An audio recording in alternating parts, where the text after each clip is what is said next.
Hello मेरे प्यारे student, कैसे हो तुम लोग। तो आज हम लोग क्या करने जा रहे हैं कि ये जो चैप्टर है sexual reproduction in flowering plants, इसको हम लोगों ने पूरे डिटेल के साथ पढ़ाई कर लिया है। जो लास्ट टॉपिक इसका बचा है फ्रूट्स और थोड़ा सीड्स के बारे में, वहां से स्टार्टिंग करते हैं। और सबसे पहले आज का जो टॉपिक है वो है हमारा बहुभ्रूणता माने पॉली इम्ब्रॉयनी। इसको हम लोग बोलते हैं पॉली इम्ब्रॉयनी। पॉली मतलब बहुत, एम्ब्रॉय मतलब भ्रूण, मतलब एक ही अंडाशय में बहुत सारा भ्रूण। देखो इसका खोज किसने किया था, इसका खोज किया था लिवेनहॉक ने। लिवेनहॉक ने 1719 में इसका खोज किया था, किसका, पॉली इम्ब्रॉयनी का।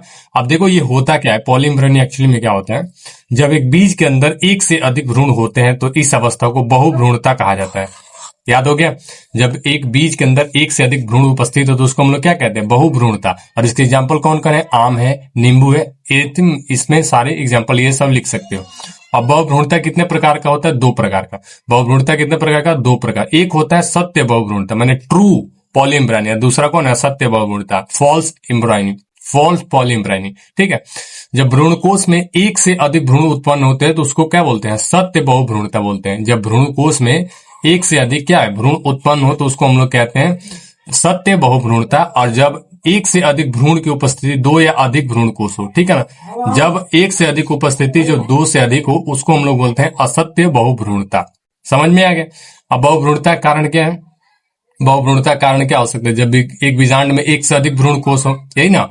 पहला रीजन वो है कि अगर एक से अधिक भ्रूण कोश है तो वो बहुभ्रूणता का कारण होगा। दूसरा क्या है, जब एक भ्रूण में एक से अधिक अंड कोशिका हो तभी भी क्या होगा, वहां पे बहुभ्रूणता देखने को मिलेगा। तीसरा, जब निषेचन के पश्चात अंड के कई छोटे छोटे टुकड़े हो और प्रत्येक भाग एक भ्रूण का निर्माण करे।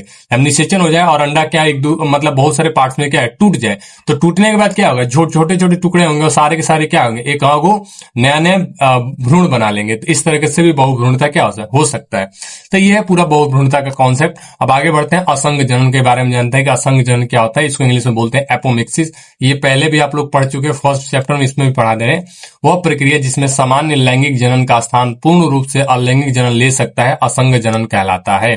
असंग जनन मतलब बिना निषेचन के ही बीज के निर्माण की प्रक्रिया को असंग, बिना निषेचन के। आपको पता है ना कि बीज के निर्माण के लिए या फिर कोई भी चीज के लिए, नया चीज बनने के लिए निषेचन जरूरी है, लेकिन कोई ऐसी प्रक्रिया जिसमें बिना निषेचन के ही अगर बीज बन जाए तो उसको हम लोग बोलेंगे असंग जनन। उसको क्या कहते हैं हम लोग, असंग जनन कहते हैं। अब बीज का निर्माण होता कैसे है, देखो निषेचन के पश्चात बीजांड परिवर्तित होकर बीज का निर्माण करता है। ये लाइन बहुत इंपॉर्टेंट है, याद रखिएगा, कई बार पेपर में पूछा है, इस बार भी पूछेगा। ठीक है, बीजांड परिवर्तित होकर बीज का निर्माण करता है, मतलब जो भ्रूणकोश के अंदर बीजांड होता है वो किसमें बदल जाता है, वो बदलता है बीज के अंदर। ठीक है, तथा इसके दोनों अध्यावरण बीज आवरण कहलाते हैं। जो बीजांड है वो बीज में बदल जाता है और जो इसके ऊपर दोनों इंटेगुमेंट्स होते हैं वो क्या होते हैं, बीज आवरण बन जाते हैं। अब दो गो आवरण है तो बाहरी आवरण को हम लोग कहते हैं बीज चोल। बाहरी आवरण क्या बोलते हैं, बीज चोल, इंग्लिश में बोलते हैं टेस्टा। और आंतरिक आवरण को हम लोग बोलते हैं टैगमेन। आंतरिक को, आध्यावरण को बोलते हैं हम लोग टैगमेन। बाहरी वाले को टेस्टा और अंदर वाले को क्या बोलते हैं, टैगमेन। याद रखिएगा, बीज आवरण दो होते हैं बीज। ठीक है, अब निषेचन के पश्चात होने वाले परिवर्तन देखो क्या क्या होता है, अंग या कोशिका और किसमें बदलता है, अंग और कोशिका और किसमें ये सब क्या होता है, बदलते हैं। देखो सबसे पहले है अंडाशय। अंडाशय किसमें बदल जाता है, अंडाशय बदलता है फल में। अंडाशय किसमें बदलता है, जो भी ओवरी होता है किसमें बदलता है, फल में बदल जाता है।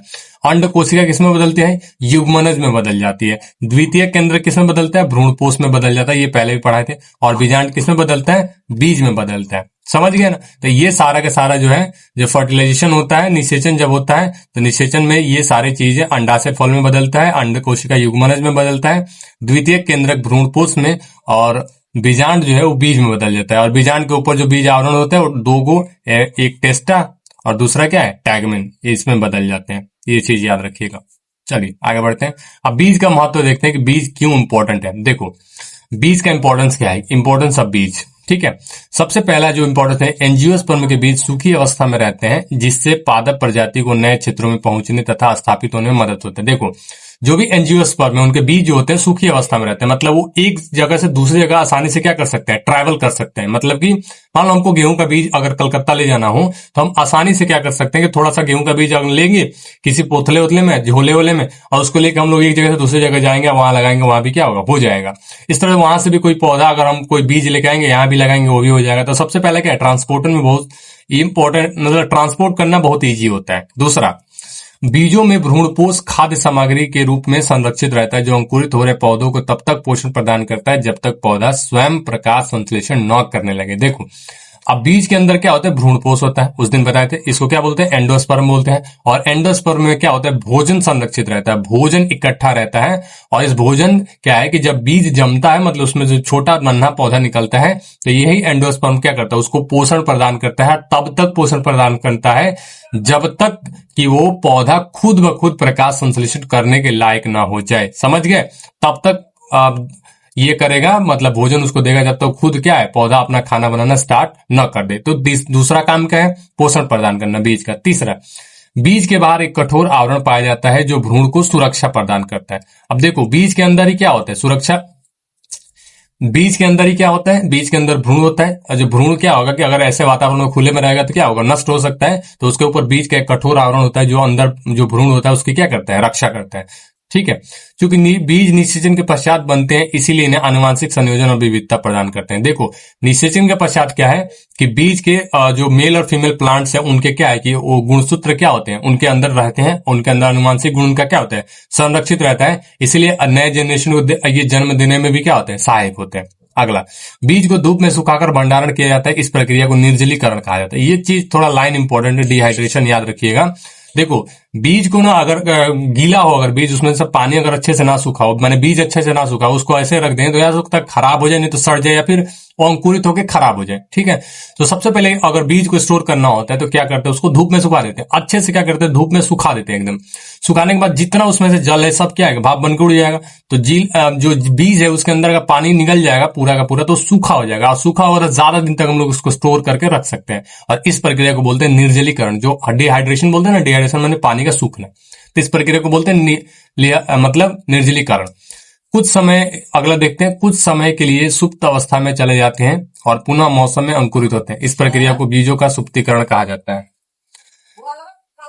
बीज जो है क्या होते हैं, कुछ समय के लिए सुप्त अवस्था में चले जाते हैं, मतलब कि और देखोगे कुछ कुछ बीज होते हैं, जैसे गेहूं का बीज है तो अगर उसको सुखा के रख दें तो मतलब सुखा, सही गेहूं का नहीं, कुछ कुछ ऐसे पौधे होते हैं जो सिर्फ अपने ही मौसम में क्या होते हैं, उगते हैं। जैसे कि कोई भांग का पौधा है ना, तो एक साल नहीं उगेगा वो, इस मतलब 6 महीने बाद नहीं उगेगा, सीधे अगले साल उगेगा, ठंडी में उगेगा। ठीक है, तो कुछ कुछ बीज ऐसे होते हैं जो उनका जब टाइम नहीं रहता है तो सुप्त अवस्था में रहते हैं। ठीक है, और जब उनका टाइम आता है तब वो क्या होते हैं, अंकुरित होते हैं। और इस प्रक्रिया को हम लोग बोलते हैं सुप्तीकरण। आए कहा जाने, ठीक। तो इस प्रक्रिया को हम लोग बोलते हैं सुप्तीकरण, और इंग्लिश में इसको बोलते हैं डोरमेंसी। इसको कहा जाता है इंग्लिश में, क्या कहा जाता है, डोरमेंसी। जब बीज कुछ समय के लिए क्या है, सुप्त अवस्था में चले जाए। अब देखो, बीजों की अंकुरण क्षमता जो है कुछ समय से लेकर सैकड़ों सालों तक होती है। ऐसा नहीं है कि बीज अगर रख दिया तो खराब हो जाएगा 1-2 साल में, ऐसा नहीं है।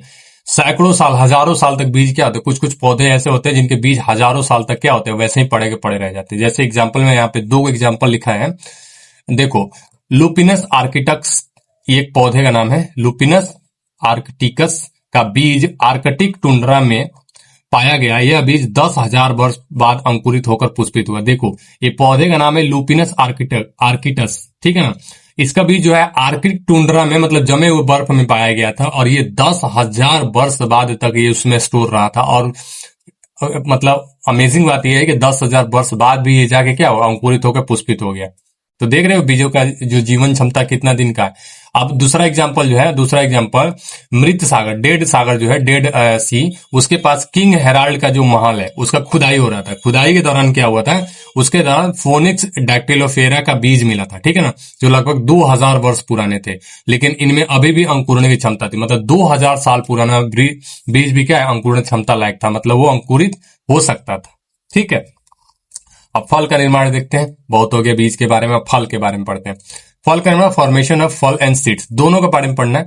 अब देखो, निषेचन के पश्चात अंडाशय फल में परिवर्तित होता है। ये पहले भी बताए थे कि अंडाशय किस में बदल जाता है, फल में बदलता है। ठीक है, निषेचन। अब देखो क्या क्या होता है जब फल बनता है, तो बाह्य दल पुंज जो होते हैं, पुष्प का जो बाह्य दल पुंज, वो क्या होता है, कैलिक्स, वो क्या होता है, झड़ जाते हैं या फिर रहते हैं। दूसरा कोरोला, ये भी क्या होता है, झड़ जाता है। अंडाशय किस में बदल जाता है, अंडाशय फल में परिवर्तित हो जाता है, और अंडाशय भित्ति फल का छिलका में बदल जाता है। और बीजांड किस में बदल जाता है, बीजांड बदल जाता है बीज में। ये पहले पढ़ा दिए हैं। अब देखो, फल भित्ति 3 भागों से मिलकर बनी होती है। सबसे बाहरी वाले को बोलते हैं बाह्य फल भित्ति, एपिकार्प, या फल का छिलका बनाती है। फल भित्ति 3 भागों से मिलकर बनी होती है। सबसे पहला है बाह्य फल भित्ति, और ये फल का क्या करती है, छिलका बनाती है। दूसरा जो है मध्य फल भित्ति।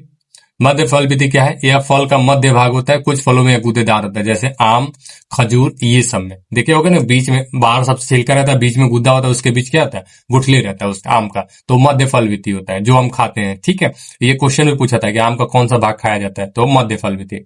तीसरा अंतः फल भित्ति, यह फल का भीतरी भाग होता है जो प्रायः पतला या झिल्लीदार होता है, जो प्रायः, तो 3 गो झिल्ली याद रखिएगा, बाह्य फल भित्ति, मध्य फल भित्ति और अंतः फल भित्ति। अब फल 2 प्रकार के हो सकते हैं। पहला क्या है, असत्य फल, फॉल्स फ्रूट, और दूसरा क्या है, सत्य फल, ट्रू फ्रूट। देखो जब फल का निर्माण अंडाशय के अलावा दूसरे भाग से होता है तब उसे असत्य फल कहते हैं। असत्य फल किसे कहते हैं, जब फल का निर्माण अंडाशय से न होकर दूसरे किसी भाग से, जैसे बताए थे ना कि अंडाशय से फल बनता है, लेकिन मान चलो अंडाशय फल में नहीं बदला, कोई और बदल के कोई पार्ट, तो उसको हम लोग बोलेंगे असत्य फल। और जब अंडाशय फल में बदलेगा तब उसको क्या बोलेंगे, हम लोग बोलेंगे सत्य फल, ट्रू फ्रूट। अब एग्जाम्पल देख लो, असत्य फल का एग्जाम्पल कौन कौन है, काजू है, सेब है, अखरोट है और स्ट्रॉबेरी है। ये सब के सब अंडाशय से नहीं बनते, किसी और पार्ट से बनते हैं। असत्य फल में कौन है, आम है, लीची है, अंगूर है, ये सारे के सारे सत्य फल में आते हैं। तो ये है आपका पूरा detail chapter of sexual reproduction in flowering plants, और कल से हम लोग स्टार्ट करने जा रहे हैं बहुत ही आपका फेवरेट, और मेरा भी बहुत ज्यादा फेवरेट चैप्टर है, वह है ह्यूमन रिप्रोडक्शन। तो अगर वीडियो अच्छा लगा तो वीडियो को लाइक कीजिएगा, चैनल पे नए तो सब्सक्राइब कीजिएगा, और कल से एकदम ह्यूमन रिप्रोडक्शन एकदम दबा के पढ़ाएंगे, तो एंजॉय कीजिएगा। मिलते हैं नेक्स्ट वीडियो में, तब तक के लिए गुड लक।